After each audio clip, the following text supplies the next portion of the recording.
History of classification says how to classify the things. We have to learn that. Classification was initiated by the very first scientist, Aristotle. Genius he was. He was observing various organisms. He was understanding how to define living organisms, and meanwhile he classified organisms into two.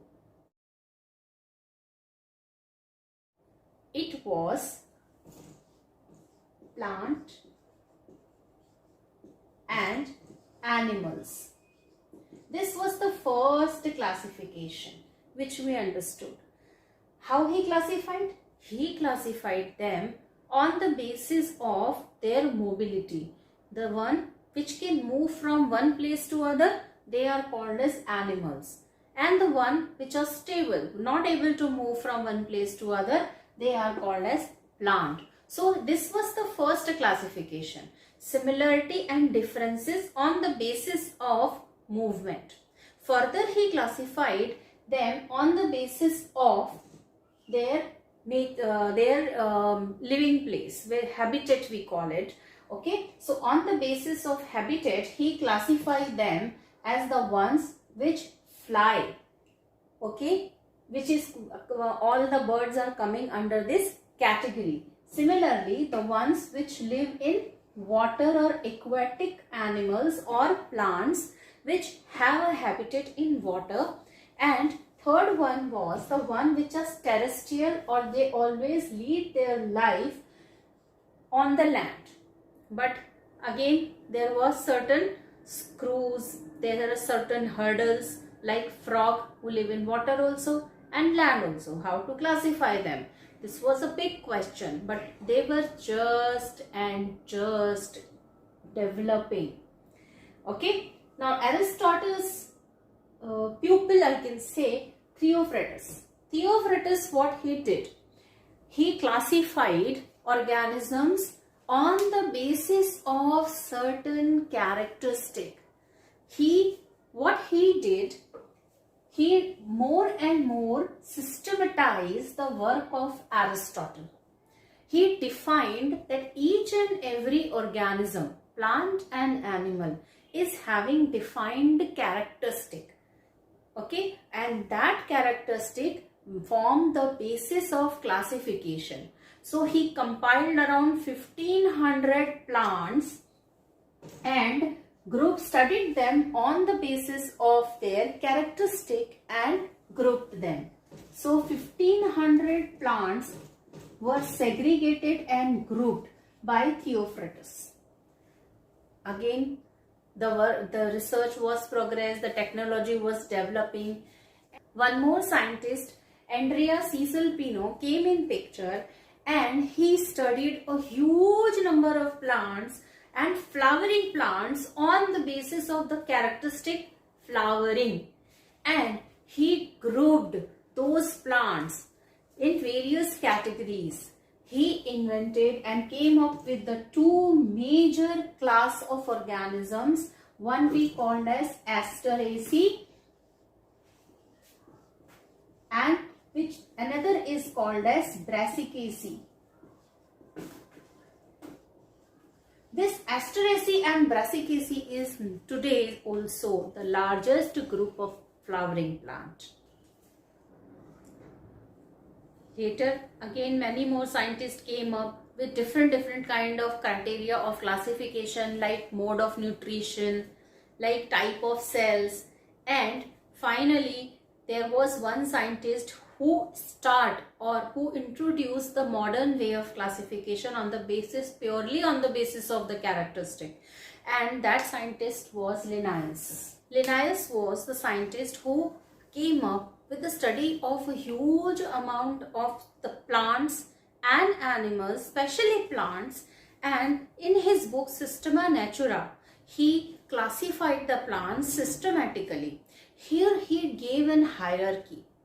Now इसमें क्या है, उसने एक staircase जैसा समझ लो, it is just like a staircase, and each staircase was defined by a set of characteristics. That means first step was defined by a certain characteristic, this was defined by a few characteristics, each step was defined by a certain set of characteristics, and the similarity and differences in that characteristic was grouping the organisms.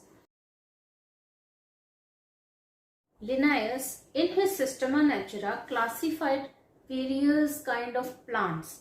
Okay, today also in his honor, the plants are scientifically named, then it is followed by Linn, L-I-N-N. I will give you example of this. Now, Linnaeus gave two theory in his book Systema Naturae. The first theory was classifying organisms systematically on the basis of characteristic. Each and every step of classification is decorated by specific set of characteristics. Now, kingdom, phylum, class, order, family, genus and species. These were the steps or hierarchy for the classification of any organism. Like kingdom, the kingdom is divided majorly into two, as plant kingdom and animal kingdom.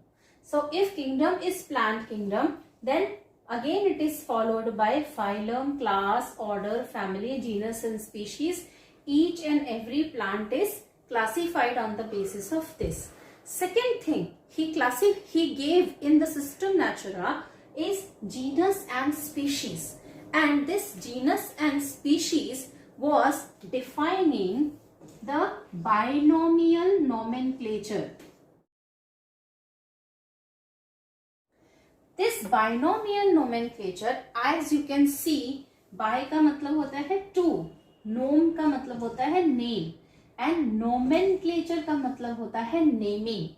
That means each and every plant was named scientifically as two entities. Here, each and every plant was defining on the basis of their genus and species. Here I am going to give you one example. Suppose to be, we are Homo sapiens. Now Homo sapiens, one word is Homo and second word is sapiens. Here Homo stands for genus and sapiens stands for species. That is called as binomial nomenclature. The method of writing binomial nomenclature is you have to write it in italics, but because we don't know italics, so we can write it in simple name, but we have to underline it after naming. And genus is always starting with capital letter and species is starting with small letters. So this is the method of writing and naming the plant and animals under binomial nomenclature. So first name is defined by genus and second name is defined by species of the plant.